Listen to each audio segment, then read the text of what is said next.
Hey there everybody, just doing a review for this Power Queen 12.8 volt 50 amp hour battery. This is a 640 watt hour battery. I've done a few reviews for these type of deep cycle batteries in the past, and I'm doing another one right now. These can be used with a inverter. Right over here I have this Ampeak 1200 watt inverter that I'm going to be using to test out this Power Queen battery with. And also you can pull power from it directly without using an inverter as well. These type of batteries can be used to make your own power station as well.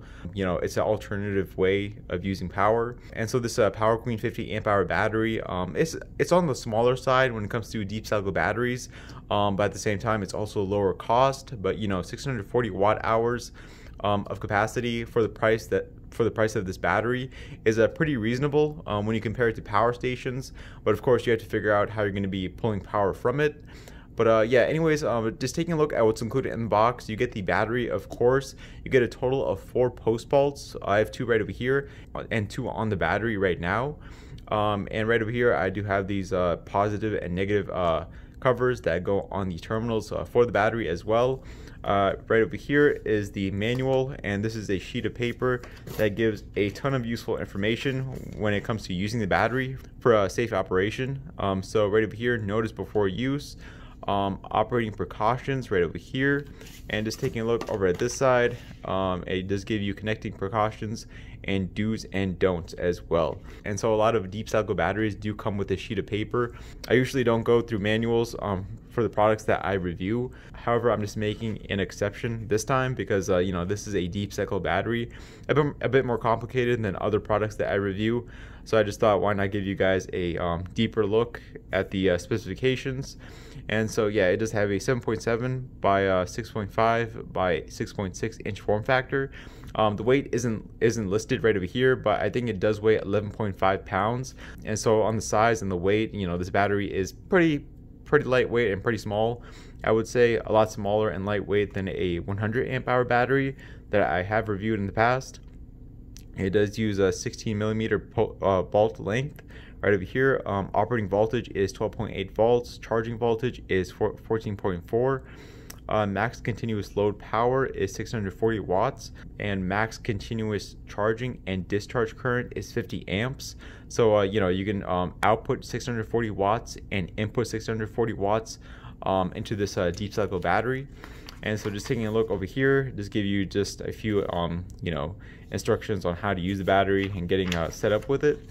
And right over here on this side, I just say table of contents. And right over here is the main parameters. So if you just want to take a look at the main parameters, in case you're thinking about buying this battery, there they are. And so yeah, that's really about it. And just taking a closer look at the battery, and as I mentioned before, it does have a 7.7 by 6.6 by 6.5 inch form factor, and it weighs about 11.5 pounds. So once again, it's going to be easy to carry and move around. Not that you're going to be moving it around much if you do have it set up. And just taking a look over at this side, nothing over here, 640 watt hours as I mentioned before. And so for my testing, I'm just gonna go ahead and test out the capacity efficiency of the battery first to see if I can actually pull the full 640 watt hours from it. And then I'm going to do, I suppose you could say, a AC capacity test where I'm going to hook it up to this Ampeak 1200 watt inverter to see how much I can pull through an inverter. Oh, and I don't know if I mentioned already, but this is a lithium iron phosphate battery, and that's a pretty big deal because lithium iron phosphate batteries are able to last many more charge cycles in comparison to lead acid batteries. And in this case, on the Power Queen product page for this 50 amp hour battery, this one has a 4,000 charge cycle lifespan or more. And so I think it's going to be 4,000 charge cycles to maintain 80% or more of the original battery capacity efficiency for this battery. Alright guys, so just running the battery capacity test for the 50 amp hour Power Queen battery. I just connected these 2 cables, and it automatically just set the voltage to 13.1, and the amps is about almost 10 amps. I'm pretty sure that the voltage is going to settle down to about 12.7 or 12.8 volts. And right over here I'm pulling about 124 watts as well. And so yeah, I'm just gonna run this until the load tester turns off and the battery is basically depleted of its capacity, to see if I can actually pull out the full 640 watts from the battery, you know, just to see if it actually does have a 640 watt hour capacity. And yeah, I'll be right back. Alright you guys, so I did finish up the battery capacity test for the 50 amp hour Power Queen battery, and so what I ended up with was a 649 watt hour capacity, and that gave me about a 101% capacity efficiency for this battery. So yeah, that's great. So this battery does have the 640 watt hours that it claims it does have, and a little bit more on top of that. You know, I've had some people tell me that batteries like this generally do have a little bit more capacity than they say they do, to make sure that they actually meet the advertised capacity, and that's exactly what's happening in this case, and I'm happy to see it. I was able to run the load tester for about 5.5 hours, and right over here 51 amp hours rather than 50 amp hours. And yeah, there we go.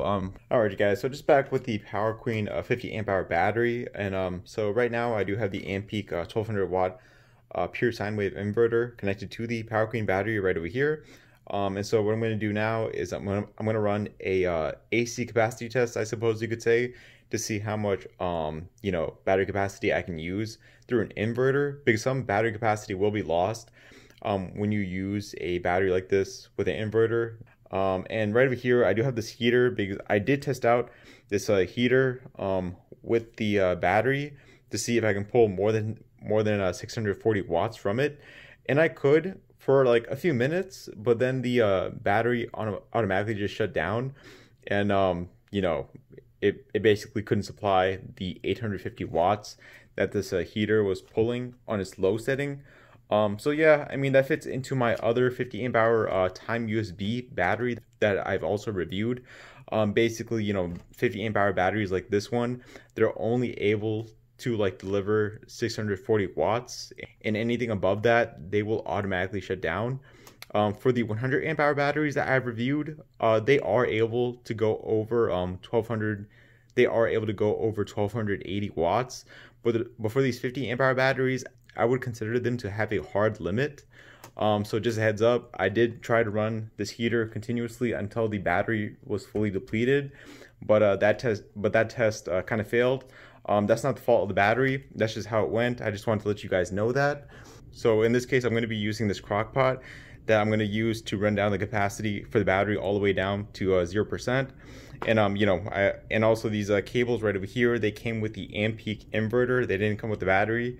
And overall, hooking up the inverter to the battery was really easy. And as you can see right over here, while I'm not doing a review for this Ampeak battery in this case, I just want to show you guys that it's able to show the wattage output that's going on right now. And since I have the inverter powered on, and also I have this watt meter that I'm going to be using to measure the watt hour capacity, and also I have the crock pot connected to the inverter as well, so perhaps that's why it's reading 11 to 12 watts right now. But yeah, anyways, that's enough of me talking. Let me go ahead and just set this crock pot to its high setting right over here. I'm going to be pulling about 246 watts continuously. I'm going to be measuring the watt hours through the inverter right over here, and I'm going to be right back until the battery basically automatically shuts down and the inverter shuts down, to see how much power I'm able to pull from the battery using an inverter. And I will be right back. Alright guys, so this is a few days later. You know, I ran the crock pot using the Ampeak inverter and the Power Queen battery, and I ran the battery all the way down to 0%. And so when it comes to the inverter, you know, I was able to use about 570 watt hours from the Power Queen battery through an inverter, that is. And that gave me about a 89% capacity efficiency on the battery. And so yeah, really good. Well, you know, not exactly really good, but you know, I would consider it actually pretty excellent in my opinion. We're almost in the 90% range, and of course, you know, some battery capacity is lost when you're using an inverter, just like I did in this case. And so yeah, I mean, really not much else to say. This fits into my other inverter battery capacity testing that I've done with 100 amp hour batteries and also 50 amp hour batteries. And yeah, there we go. Overall, you know, I like this Power Queen battery. No complaints on my side, at least on the performance and the capacity efficiency. Just know that you're only able to output 640 watts from it. You know, I was able to power the heater for about 10 minutes, but then the battery basically stopped supplying power to the inverter. And yeah, there we go. That's really my review. I think it's a solid battery. It comes with all the accessories that you would expect a deep cycle lithium iron phosphate battery to come with. The build quality is good. I will have a product page link down in the description below. I will also have a link to the review article over at chargerharbor.com in case you want to read a review for this battery as well. And I will see you all on the next video. All right, goodbye.